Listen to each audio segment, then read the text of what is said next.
नमस्कार। Learning YouTube channel में आप सभी का स्वागत है। मैं पूजा शाह। एनसीईआरटी की किताब हमारे अतीत और आज का जो अध्याय है 11 नए साम्राज्य और राज्य। आज हम ये पाठ पढ़ेंगे नए साम्राज्य और राज्य। और एनसीईआरटी की किताबों से अक्सर प्रश्न पूछे जाते हैं सीटेट के एग्ज़ाम में भी। और इस यहाँ से जो जितने भी प्रश्न होते हैं बहुत ही बारीकी से पूछे जाते हैं। और चलो हम अब हम पाठ की शुरुआत करते हैं। सबसे पहले यहाँ पे जो पाठ में बताया गया है कि अरविंद राजा बना, इसके बारे में। तो अरविंद अपने स्कूल में खेले जाने वाले नाटक में राजा की भूमिका अदा करने के लिए चुना गया और उसने सोचा था कि शाही वेशभूषा में मूंछों पर ताव देते हुए पहले कागज में लिपटी तलवार को शान में पकड़कर चहलकदमी करेगा। और जरा सोचो उसे कितनी हैरानी हुई जब उसे बताया गया कि उसे बैठकर वीणा में बजानी होगी और कविता पाठ भी करना होगा। तो एक संगीतज्ञ राजा कौन हो सकता है वह? तो अरविंद सोचने लगा। तो यहाँ पे जो है इस पाठ में ये अरविंद है और अरविंद राजा बना, मतलब कि इस पाठ में जो एक नए साम्राज्य की बात कही गई है और एक राज्य की। तो एक राज्य किस तरह से निर्माण होता है और राज्य में जो जितने भी लोग होते हैं कार्य करते हैं। तो यहाँ पे कहीं ना कहीं जो पाठ में एक राजा, महाराजा और अधिराज, और यहाँ पे जो क्या बताती है हमें परिस्थितियाँ, समुद्र की परिस्थिति, तो कहीं ना कहीं राजा की सेना। तो इस पाठ में क्या है, एक नए साम्राज्य की बात कही गई है और एक राज्य की बात कही गई है। तो हम आगे चलते हैं। तो ये सबसे पहले जो यहाँ पे क्या बताती है परिस्थितियाँ, क्या बताती है परिस्थितियाँ। तो दरअसल क्या है कि अरविंद गुप्त वंश के प्रसिद्ध राजा समुद्रगुप्त की भूमिका अदा करने जा रहा था। तो समुद्रगुप्त के बारे में हमें एक लंबी अभिलेख से पता चलता है कि यह वास्तव में यह उसके दरबारी कवि हरिसेन द्वारा संस्कृत में लिखी एक कविता है। तो ये यहाँ पे ये भी यहाँ से हमें एक जानकारी भी मिलती है कि जो हरिसेन द्वारा संस्कृत में लिखी एक कविता के बारे में, और इसे करीब 1700 साल पहले लिखा गया। इलाहाबाद में अशोक स्तंभ पर इसकी क्या खुदाई की गई थी। यह एक विशेष किस्म का अभिलेख है जिसे प्रशस्ति कहते हैं। अब यहाँ पूछा जाएगा कि प्रशस्ति किसे कहते हैं। तो प्रशस्ति क्या है कि जिसमें एक विशेष किस्म क्या होता है, ये अभिलेख होता है। और यह क्या है कि एक संस्कृत शब्द है जिसका अर्थ है प्रशंसा करना। प्रशंसा करना, प्रशंसा होता है। प्रशस्तियाँ लिखने का जो प्रचलन पहले में था, जैसा कि तुमने जो अध्याय 10 में गौतमी पुत्र श्री सातकर्णी की प्रशस्तियाँ के बारे में पढ़ा, परंतु गुप्त काल में इनका महत्व और ज़्यादा बढ़ गया। तो यहाँ पे क्या है कि हमें प्रशस्तियों के बारे में बताया गया, जो एक तरह से क्या है कि किसी की प्रशंसा करना। और ये शब्द जो संस्कृत का शब्द है, तो और ये जो है 1700 साल पहले मतलब लिखा गया है, इसके बारे में भी बताया गया। और जो इलाहाबाद में जो अशोक स्तंभ है पर इसकी खुदाई की गई। तो ये हमें यहाँ पे क्या है, इस पाठ में नए साम्राज्य और राज्य के अंतर्गत हमें प्रशस्तियों के बारे में बताया गया। प्रशस्तियों के बाद हम आगे बढ़ते हैं कि समुद्रगुप्त की प्रशस्ति। आओ देखें कि जो समुद्रगुप्त की जो प्रशस्ति हमें क्या बताती है। कवि ने इसमें राजा की एक योद्धा, युद्धों को जीतने वाले राजा, विद्वान तथा एक उत्कृष्ट कवि के रूप में भरपूर प्रशंसा की है। अब पहले क्या होता था, जो राजा जो युद्ध करते थे तो कहीं ना कहीं वहाँ पे युद्धों का वर्णन किया जाता था, साथ ही उनकी प्रशंसा की जाती थी। तो एक क्या है कि एक वहाँ पे कविता का भी फॉर्म दिया गया है और वहाँ पे जो युद्ध होता था उसका भी एक वहाँ पे यहाँ पे पाठ में वर्णन किया गया है। यहाँ तक कि उसे ईश्वर के बराबर भी बताया गया है। प्रशस्ति में लंबे लंबे वाक्य दिए गए हैं, यहाँ वैसे ही एक वाक्य का अंश भी दिया गया है। अब इसमें जो है एक योद्धा जो है समुद्रगुप्त, समुद्रगुप्त जो योद्धा है, जिनका शरीर युद्ध मैदान में कुठारों, कुल्हाड़ियों, तीरों, भालों, बच्छरों, तलवारों, लोहों की जो गदाएं होती हैं उसके बारे में, नुकीले तीरों तथा अन्य सैकड़ों हथियार से लगे घावों के दाग से भरे होने के कारण अत्यंत सुंदर दिखता है। और यहाँ जो ये कहा गया कि यह वर्णन तुम्हें उस राजा के बारे में क्या बताता है, उस राजा के बारे में तुम्हें क्या बताता है कि राजा किस प्रकार युद्ध लड़ते थे। तो यहाँ जो है कि राजा किस प्रकार के युद्ध लड़ते होंगे, तो ये जो राजा जितने भी युद्ध में जाते हैं वो तलवार को लेकर, भालों को लेकर, तीरों का आदि का यहाँ पे वो प्रयोग करते हैं युद्ध में। अब यहाँ पे जो इस पाठ में क्या है कि मुख्य मुख्य बिंदुओं को ही बताया जाएगा, जो बहुत ज़्यादा क्या है पूछा भी जाता है। और जैसे यहाँ पे मानचित्र इस प्रशस्ति में प्राप्त जानकारियों के आधार पर हरिश्चंद्र 4 विभिन्न प्रकार के राजाओं और उनके प्रति समुद्रगुप्त की नीतियों का वर्णन करते हैं। अब मानचित्र में हरे रंग का जो क्षेत्र आर्यव्रत के उन 9 शासकों का है जिन्हें समुद्रगुप्त ने हराकर उनके राज्यों को अपने साम्राज्य में मिला लिया। इसके बाद दक्षिणापथ के 12 शासक आते हैं और इनमें से कुछ की राजधानियों को दिखाने के लिए मानचित्र पर लाल बिंदु दिए गए हैं और इन सब ने हारे जाने पर समुद्रगुप्त के सामने समर्पण किया था कि समुद्रगुप्त ने उन्हें फिर से शासन करने की अनुमति दे दी। पड़ोसी देशों का आंतरिक घेरा बैंगनी रंग से किया गया है और उसमें असम, तटीय बंगाल, नेपाल, उत्तर पश्चिमी के कई गण या संघ, अध्याय 6 में भी इसकी बात की गई थी, गण और संघ की आते थे। ये समुद्रगुप्त के लिए क्या है उपहार लाते थे और उनकी आज्ञाओं का पालन करते तथा उनके बारे में उपस्थिति हुआ करते थे उनके बारे में। फिर इसके बाद चौथा है कि बाह्य इलाके के शासक जिन्हें नीले रंग से रंगा गया है संभवतः कुषाण तथा शक वंश के थे। इसमें श्रीलंका के शासक भी थे। इन्होंने समुद्रगुप्त की अधीनता स्वीकार की और अपनी पुत्रियों का विवाह उससे किया। तो ये यहाँ पे क्या है चारों के बारे में बताया गया कि ये जो यहाँ पे बताया गया कि जो पूर्वी समुद्र तट के साथ एक क्रम में लाल बिंदु दिखेगा, उसी तरह के कुछ क्षेत्रीय बैंगनी और नीले रंग के भी मिलेंगे।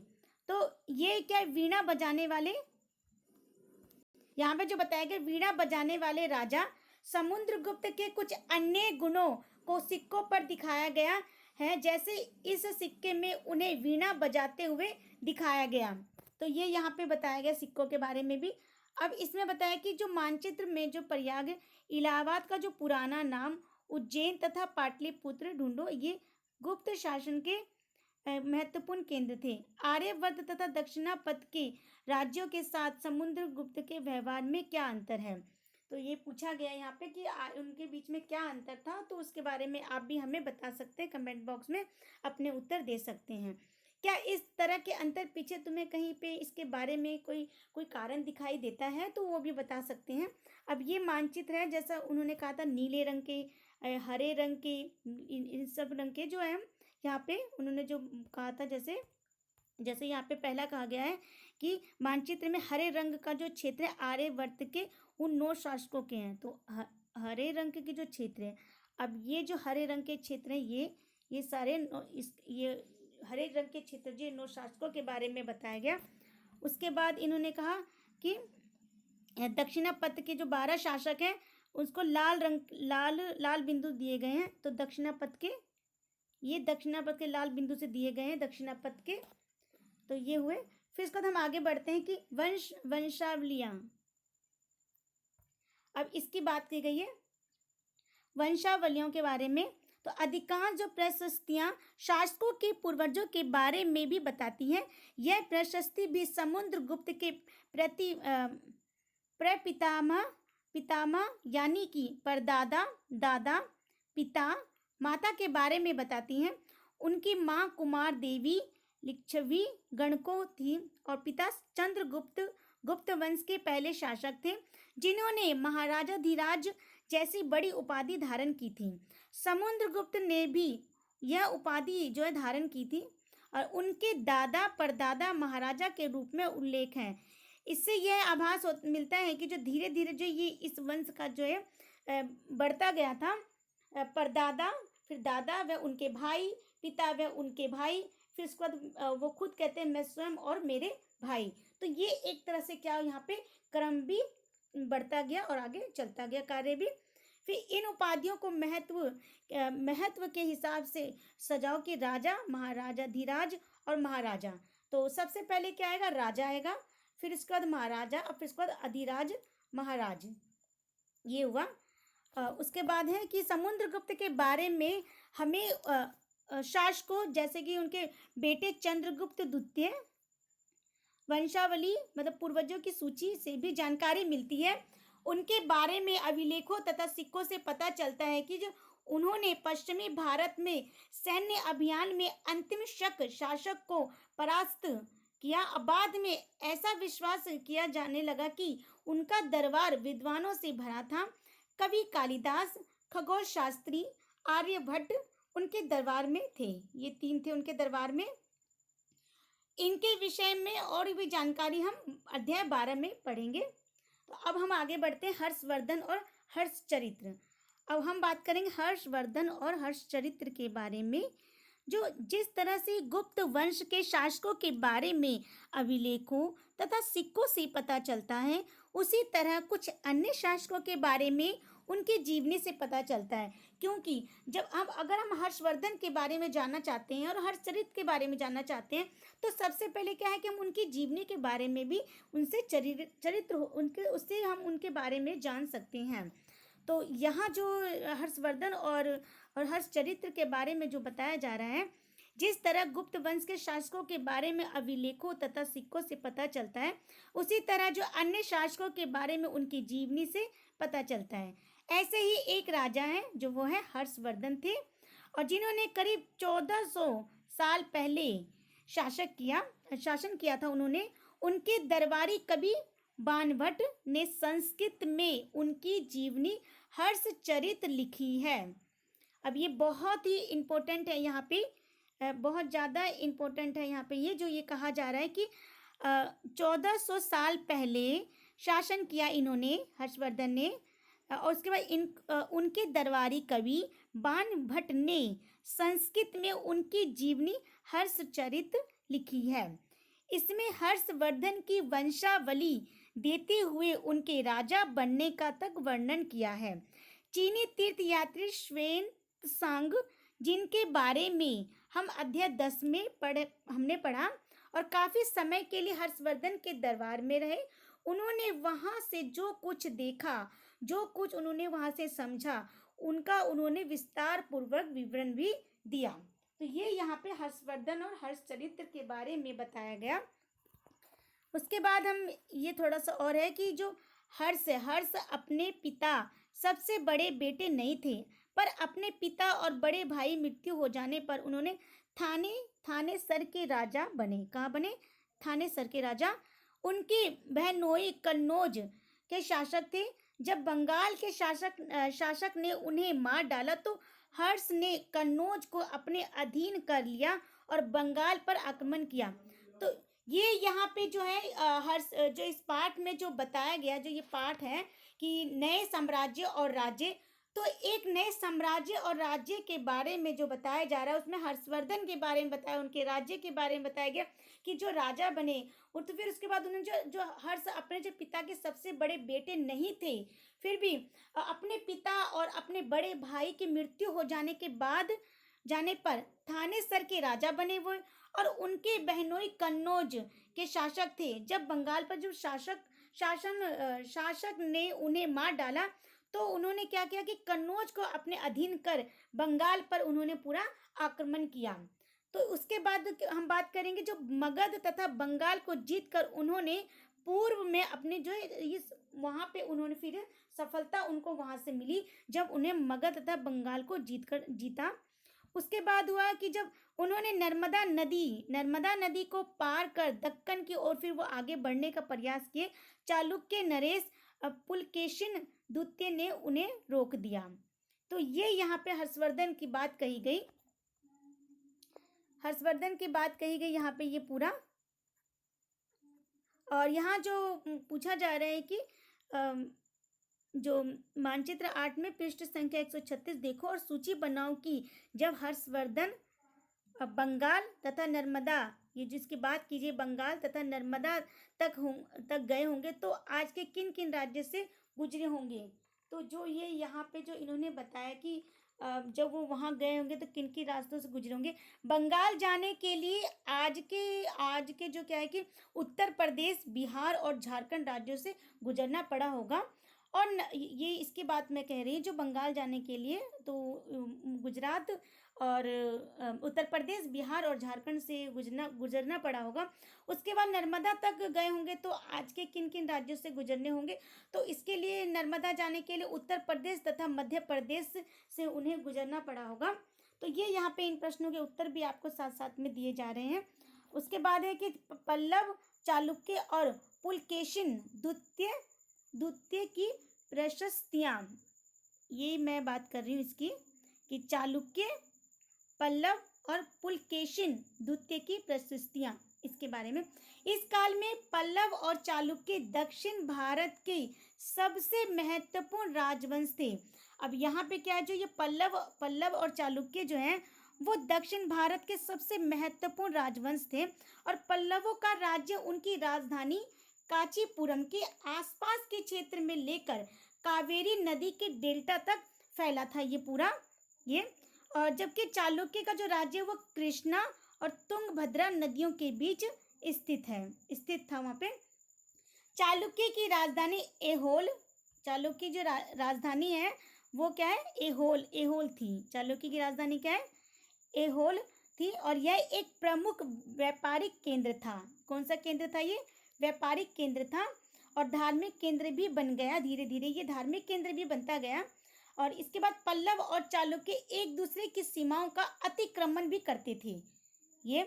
और मुख्य रूप से क्या है कि राजधानियों को निशाना बनाया जाता था जो समृद्ध शहर थे, इसके बारे में। और फिर इसके बाद पुलिकेशिन द्वितीय प्रसिद्ध चालुक्य राजा थे। पुलिकेशिन जो क्या थे, वो थे द्वितीय सबसे प्रसिद्ध चालुक्य राजा थे।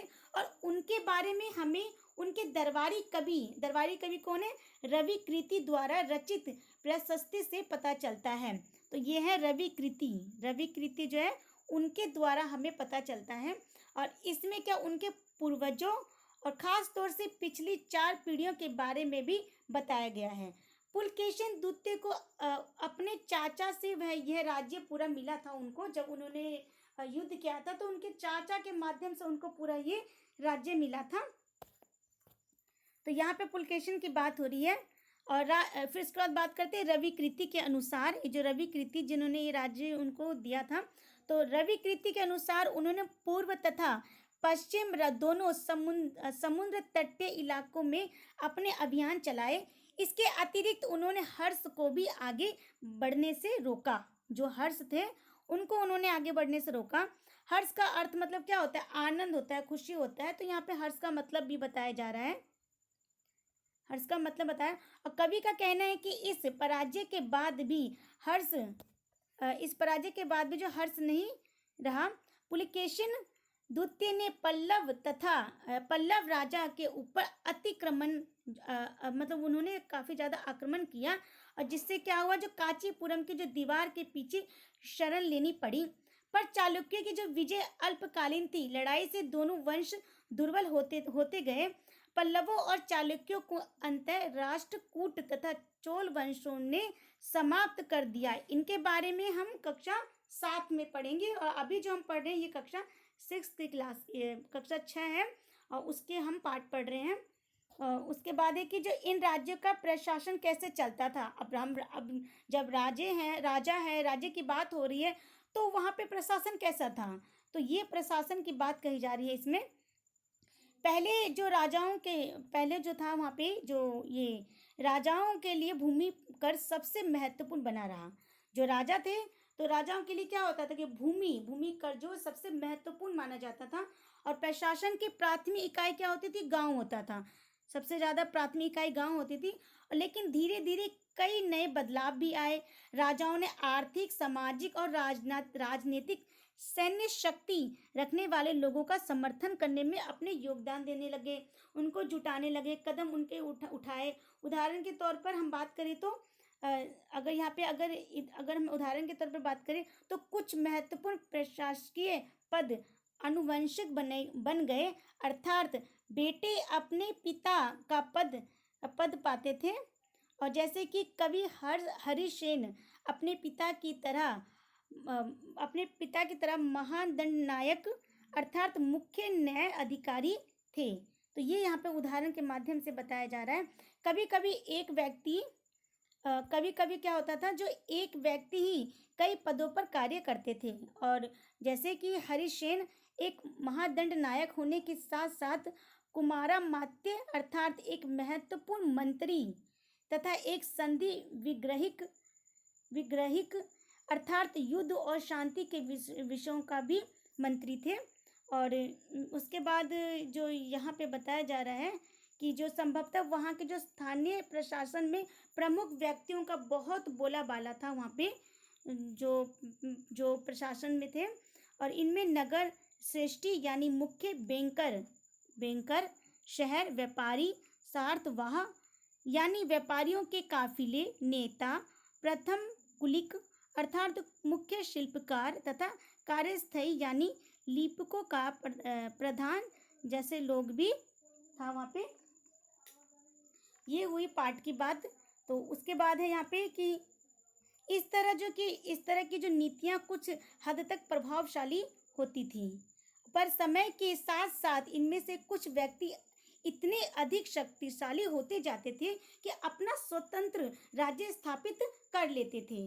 अब हमें यहाँ पे ये पूछा जा रहा है कि जो सोचकर बताना है कि जो अफसरों का पद अनुवंशिक कर देने क्या क्या फायदे और क्या क्या नुकसान हो सकते हैं जो उस समय तो ये आप मुझे कमेंट बॉक्स में बताएं कि जो क्या क्या फायदे होंगे और क्या क्या नुकसान होंगे। अब हम बात करेंगे एक नए प्रकार की जो सेना होती थी, क्योंकि जब साम्राज्य की बात हुई, राज्य की बात हुई, राजा की बात हुई, कर की बात हुई, तो एक प्रकार के नए प्रकार की जो सेना है, सेना की भी बात यहाँ पे कही जा रही है। कुछ राजा जो अभी भी पुराने राजाओं की तरह सुसंगठित सेना रखते थे।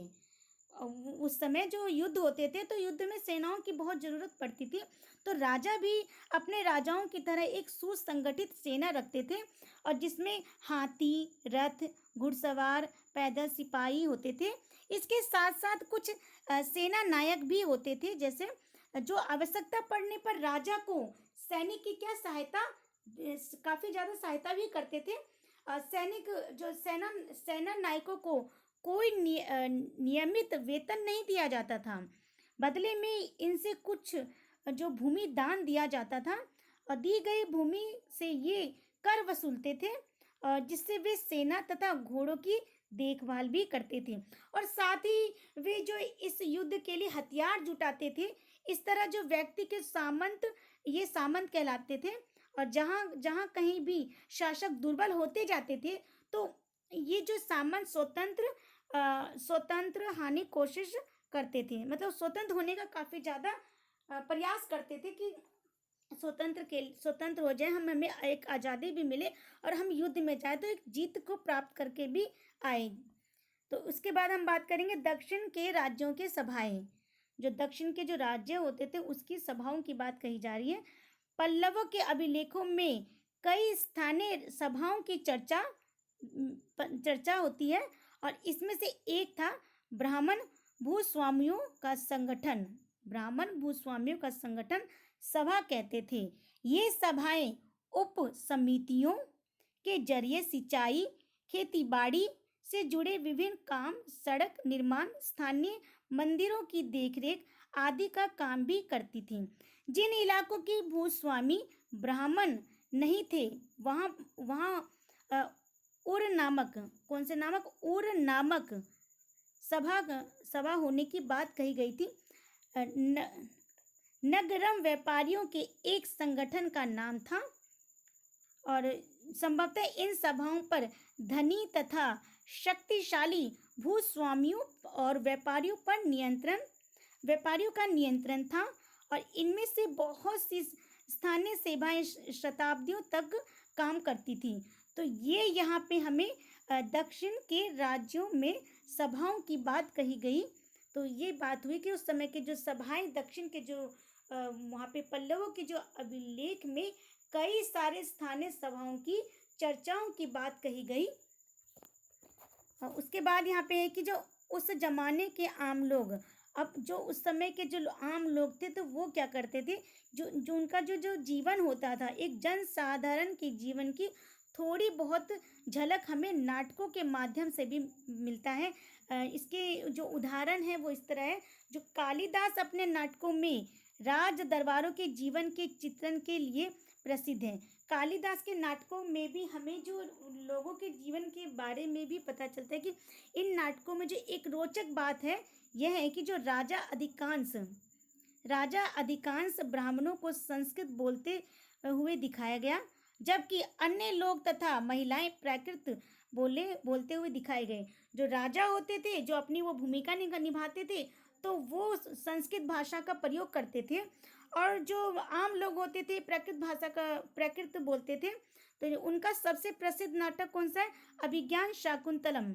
तो अभिज्ञान शाकुंतलम जो है नामक जो है ये है दुष्यंत नामक एक राजा और शकुंतला नाम की एक युवती की प्रेम कहानी है। तो अभिज्ञान शाकुंतलम जो नाटक है, जो इसकी बात कही गई है, इसमें दुष्यंत और शकुंतला की एक प्रेम कथा की कहानी का वर्णन किया गया है। और इस नाटक में एक गरीब मछुआरे के साथ राज कर्मचारियों के दुर्व्यवहार की बात की गई है कि जो गरीब जो मछुआरे होते थे उस पर काफ़ी ज़्यादा जो है दुर्व्यवहार किया जाता था। तो इस नाटक में इसके बारे में बताया गया है। तो उसके बाद जो एक मछुआरे को एक अंगूठी मिली। तो ये मछुआरे की बात कही गई है। एक मछुआरे को एक कीमती अंगूठी मिली। यह अंगूठी राजा ने शकुंतला को भेंट की थी, पर दुर्घटनावश कि उसे एक मछली निगल गई। जब मछुआरा इस अंगूठी को लेकर राजमहल पहुंचा तो द्वारपाल ने उस पर चोरी का आरोप लगाया और मुख्य पुलिस अधिकारी भी बहुत बुरी तरह से पेश आया। राजा उस अंगूठी को देखकर बहुत खुश हुए और उन्होंने मछुआरे को इनाम दिया।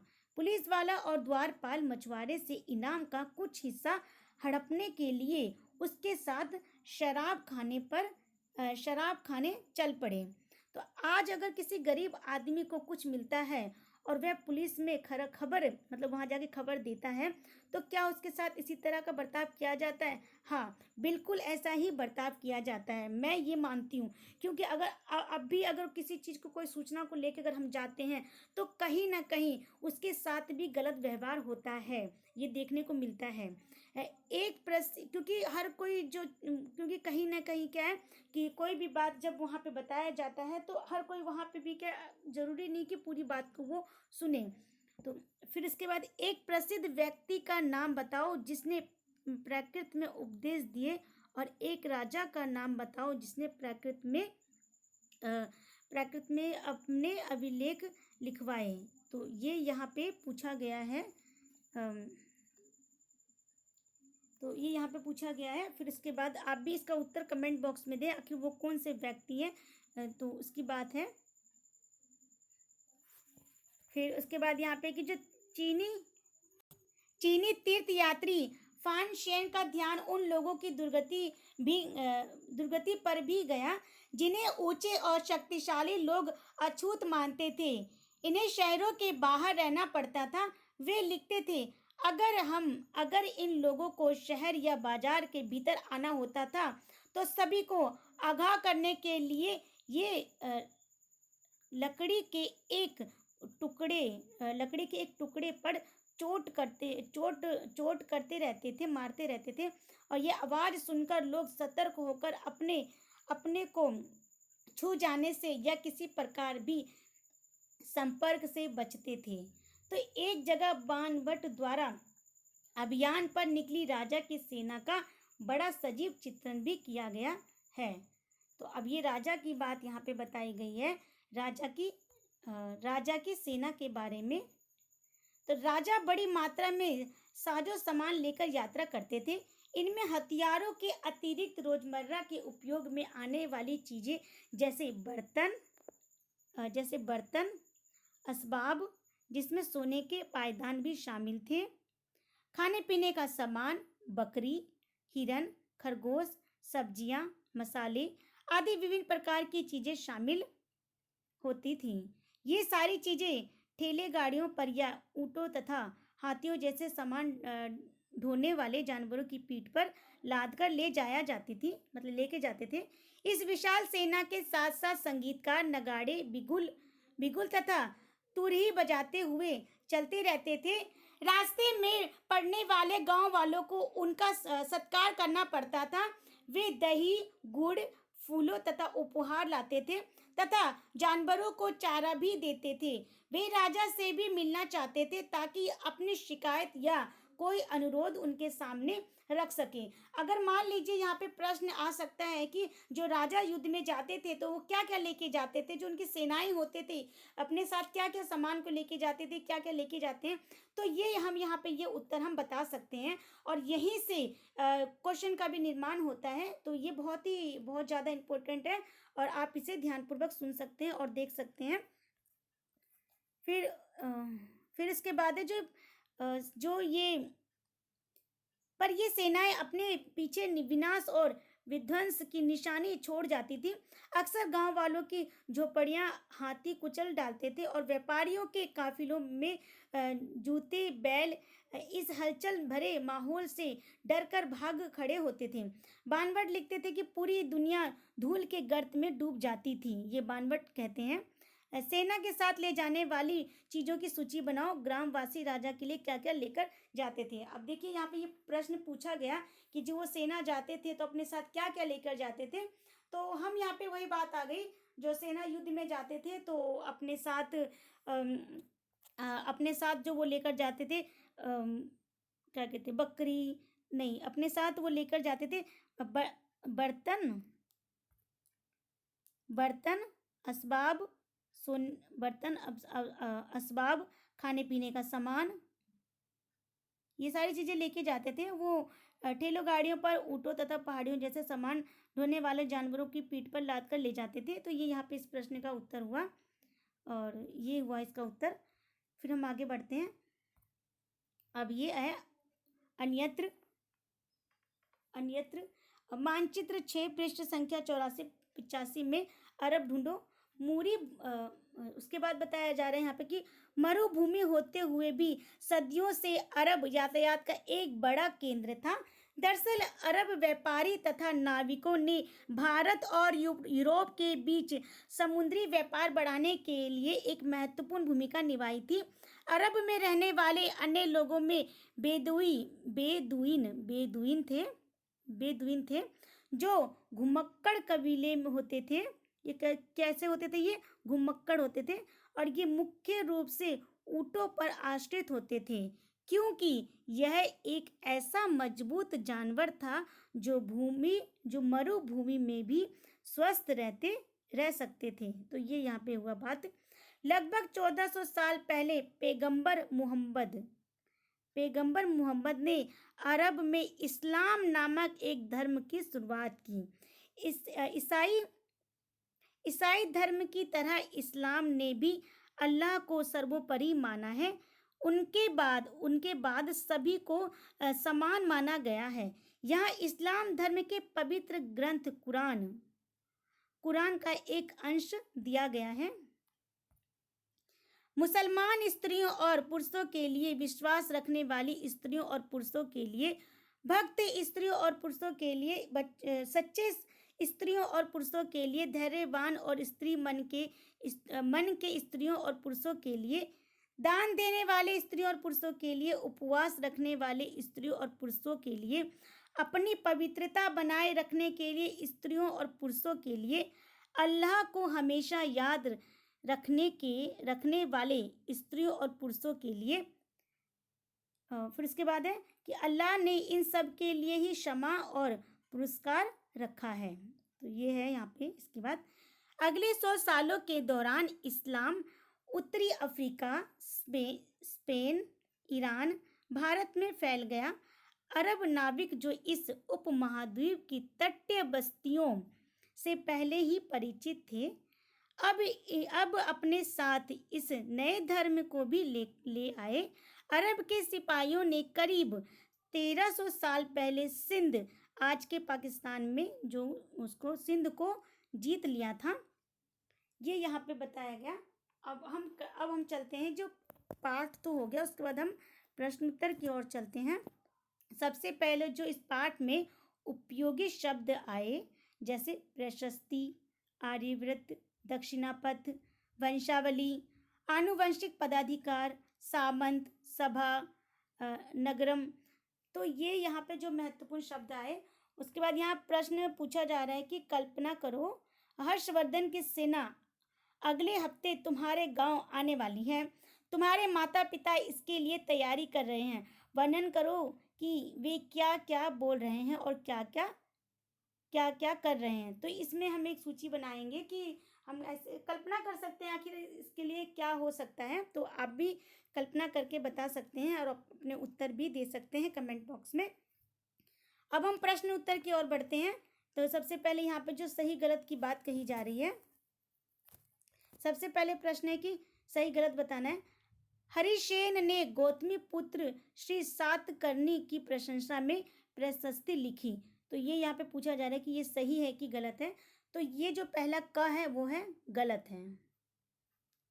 दूसरा है ख है, आर्यव्रत के शासक समुद्रगुप्त के लिए भेंट लाते थे। ये भी गलत है। तीसरा है, दक्षिणापथ में 12 शासक थे। ये सही है, ये बिल्कुल सही है। घ सही है, घ है, गुप्त शासकों के नियंत्रण में 2 महत्वपूर्ण केंद्र तक्षशिला और मुदेर थे। ये गलत है ये। फिर एहोल पल्लवों की राजधानी थी। ये भी गलत है, एहोल नहीं थी इसकी राजधानी। फिर च है, दक्षिण भारत में स्थानीय सभाएं सदियों तक काम चलती रहीं। ये बिल्कुल सही है। तो ये हुए प्रश्न उत्तर, ये सही गलत हुए। उसके बाद कुछ महत्वपूर्ण तिथियां हैं, जैसे गुप्त वंश की शुरुआत जो है 1700 साल पहले हुई और हर्षवर्धन का शासन जो 1400 साल पहले हुआ। तो ये हुआ यहाँ पे। अब उसके बाद प्रश्न है कि ऐसे 3 लेखकों के नाम बताओ। यहाँ पूछा जा रहा है कि हमें बताना है कि ऐसे 3 लेखकों के नाम बताओ जिन्होंने हर्षवर्धन के बारे में लिखा है। तो हमें ऐसे 3 लेखकों के नाम बताने हैं जो हर्षवर्धन के बारे में लिखे हैं। तो ये हो सकते हैं, जैसे पहला हो सकता है बाणभट्ट। पहला कौन हो सकता है? बाणभट्ट। तो एक पहला है बाणभट्ट, ठीक है। दूसरा हो गया स्वीकृति दूसरा हो गया, ये स्वीकृति हो गया। फिर इसके बाद तीसरा हो गया श्वेतसांग हो गया। तीसरा हो गया श्वेतसांग हो गया। ये ठीक है, मैं बोल भी दे रही हूँ, आप लोग नोट कर सकते हैं। ये हो गया। तो ये 3 हो गए जो हर्षवर्धन के बारे में लिखते थे। फिर इसके बाद तीसरा प्रश्न है, इस युग में सैन्य संगठन में क्या बदलाव आए। तो काफ़ी बदलाव आए थे सैन्य संगठन में। इसका भी उत्तर आप दे सकते हैं कमेंट बॉक्स में। तो ये यहाँ पे प्रश्न उत्तर हुए। तो ये यहाँ पे सभी प्रश्न उत्तर हो गए और कुछ जो भी रह गए हैं तो ये आप खुद भी कर सकते हैं। जैसे पूछा जा रहा है यहाँ पे, तुम्हें क्या लगता है कि समुद्रगुप्त की भूमिका अदा करने के लिए अरविंद को क्या क्या करना होगा। तो क्या क्या करना होगा तो ये भी आप बता सकते हैं। और ऐसे ये सब जितने भी थे महत्वपूर्ण बातों को मैं जितना हो सका मैंने बताने का प्रयास किया। तो इस तरह से जो एनसीईआरटी को किताबों से काफ़ी प्रश्न पूछे जाते हैं और बहुत ही महत्वपूर्ण होते हैं, क्योंकि यहाँ से जो गहराई से काफ़ी कुछ हमें प्राप्त होती हैं जानकारियाँ। तो ये पार्ट जो है पूरा कंप्लीट हो गया। तो आप मेरे लर्निंग यूट्यूब चैनल को सब्सक्राइब कीजिए, लाइक कीजिए, कमेंट कीजिए और अपने जो भी सुझाव हैं आप हमें कमेंट बॉक्स में दीजिए। और ज़्यादा से ज़्यादा हो सके तो ये जो पाठ है, जो भी मैं आप तक पहुंचाना चाह रही हूँ, ये आप सभी तक शेयर करें। और जो जो जो जैसे जो दृष्टिबाधित विद्यार्थी होते हैं, उन्हें नहीं मिल पाता है ये रिकॉर्डिंग, तो आपसे आपसे मेरा अनुरोध है कि ये रिकॉर्डिंग आप उन तक भी पहुंचाएं, ताकि वो सुन सकें और रिकॉर्डिंग को सुनने के माध्यम से वो काफ़ी कुछ समझ सकें। तो आप सभी को धन्यवाद।